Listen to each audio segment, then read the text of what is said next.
You're born in a forest that feels too soft, too kind. The rain has just ended. Mist coils low. The soil is warm. Roots stretch endlessly like veins beneath your feet. It is, by all appearances, the perfect place to be a paras.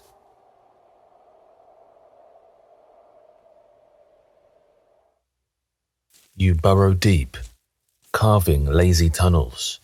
You suck sap from roots.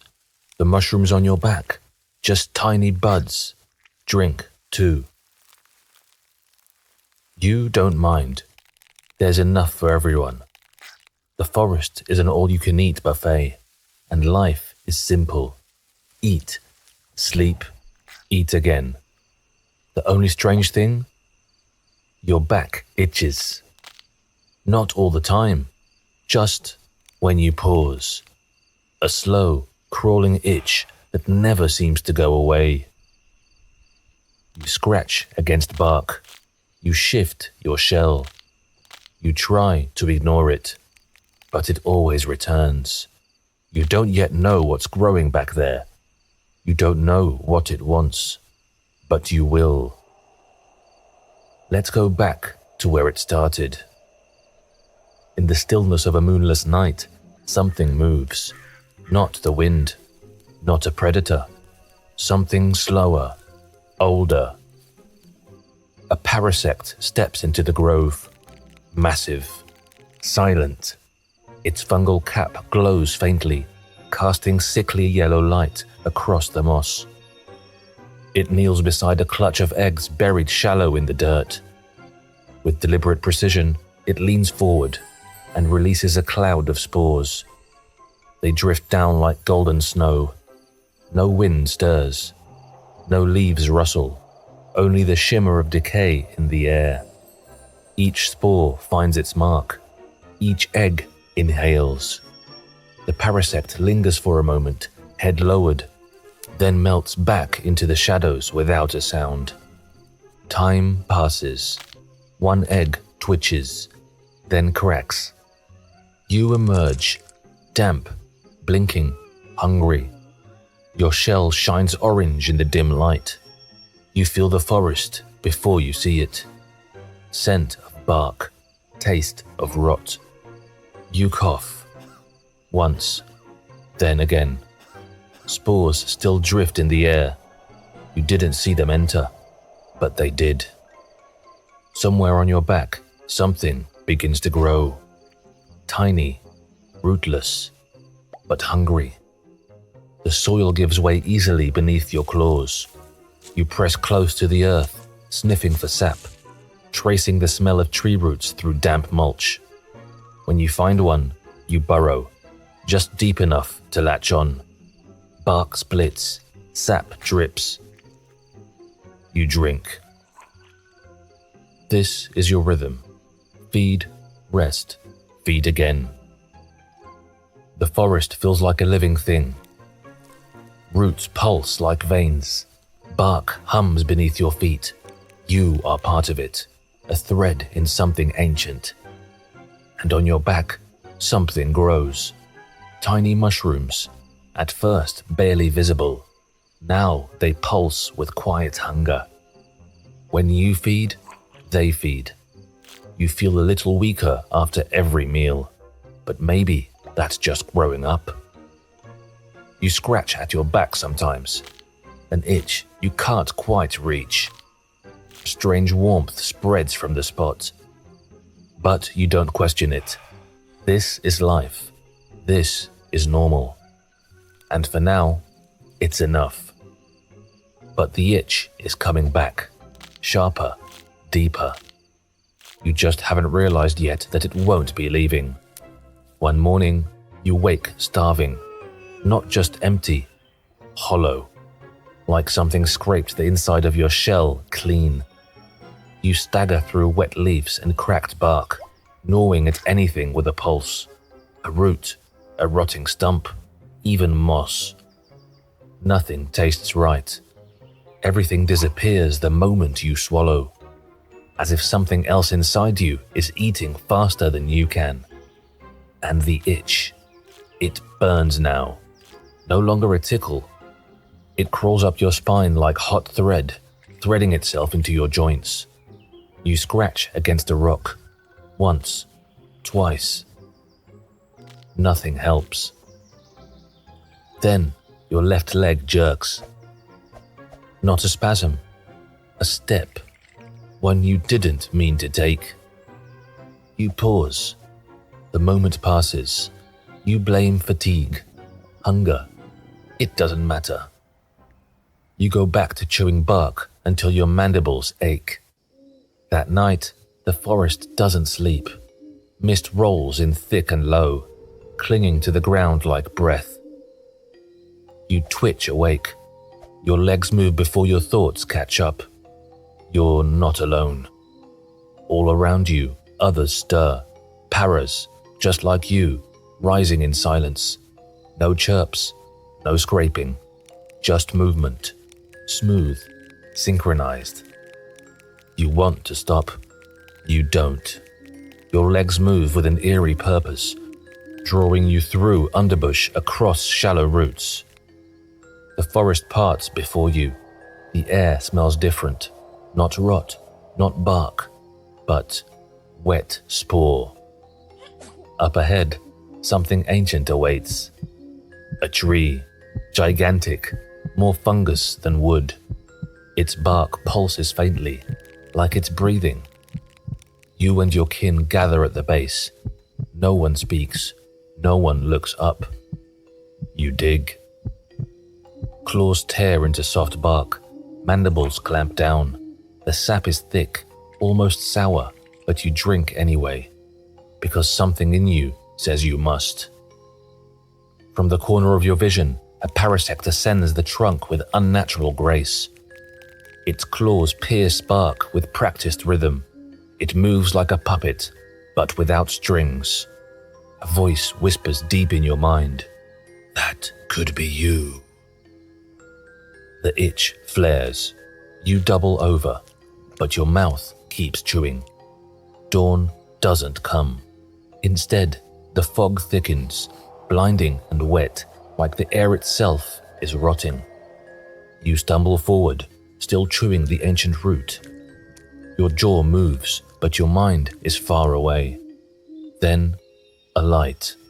Faint, pulsing, rhythmic. It glides between the trees, not walking, not floating, but something in between. A cyanotic. Its bioluminescent cap blinks with cold, deliberate light. Each step releases a shimmering dust, glittering spores that coat the air like frost. Your limbs lock, not with fear, not with wonder, with recognition. More lulls emerge behind it, 100 blinking eyes beneath tiny caps. Their glow matches the fog. They don't speak, but something about them feels wrong. Your kind reacts instantly.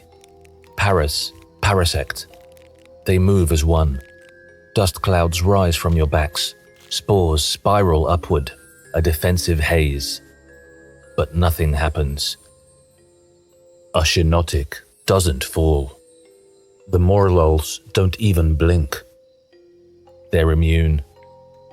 A pulse bursts from the cyanotic's cap, bright enough to bleach the fog. Parasect retaliate. Twin beams of pale light slicing through the mist. The air ignites. Beams, spores, light. Confusion, silence. Then more light. You can't see. You can't breathe. The glow is inside your skull now.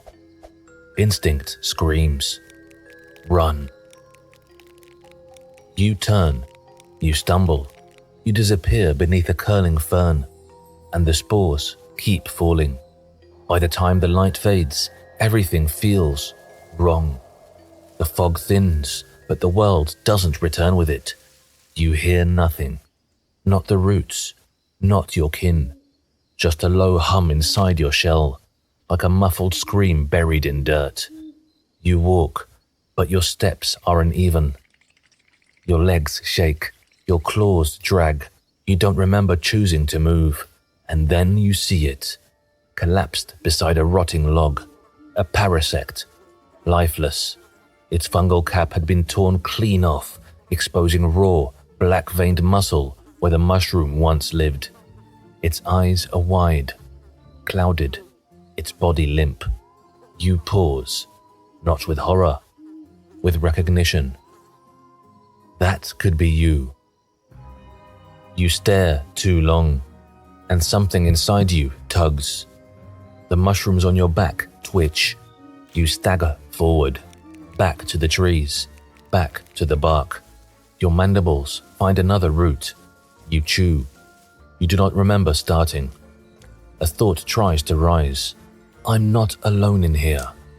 But before it finishes forming, you're already swallowing again. It begins in fog. You are chewing again, not hungry, just repeating. And then it happens. Your body locks, claws curl inward, legs tremble, mandibles chatter with no rhythm. You try to stand. You collapse. The mushrooms on your back pulse, once, twice, and then grow, rapidly, horribly. They swell into each other, twisting like muscles stretching across your shell. You feel them rooting deeper, not into your back, into your spine. You scream, not out loud. Your mouth doesn't open. The scream lives only in your chest, vibrating, suffocating. Your eyes roll. Your heart hammers, too fast, too slow.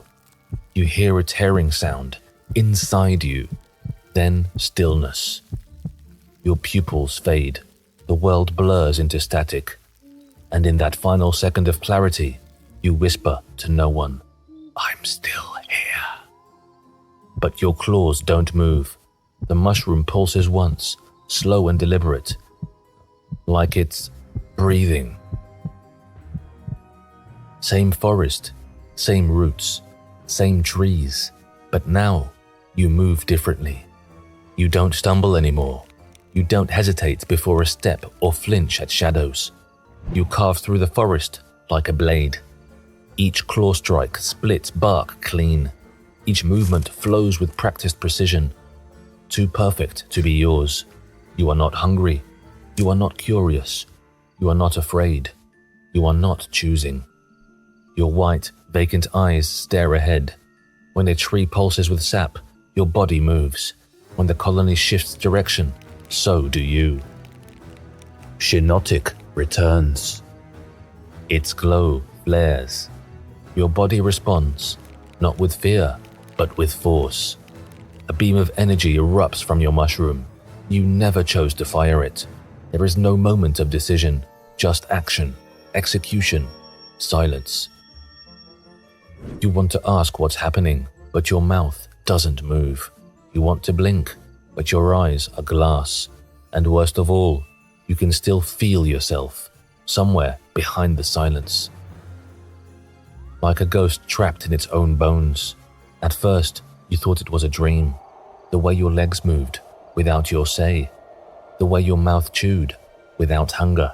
The way your body bowed when the others did, like muscle remembering a song. You tried to resist. At first, you really tried. You told your claw to twitch. It didn't. You told your foot to stop. It didn't. You tried to scream. No sound came, not even breath. But there was still a voice inside. Yours. You begged. You reasoned. You shouted into the silence of your own skull. But the voice that was you began to echo. Then to fade. Now only one thought remains. Please, don't forget me. Not to the forest, not to the mushrooms, to yourself. You search for your name, but you never had one. You search for warmth, but your body is cold. You search for the taste of bark, and even that is slipping away. You are not dead, but you are gone. Buried under something that never sleeps, never listens, never lets go. And if there's anything left of you, it is just this: a flicker, a whisper, a final lonely thought. I was here.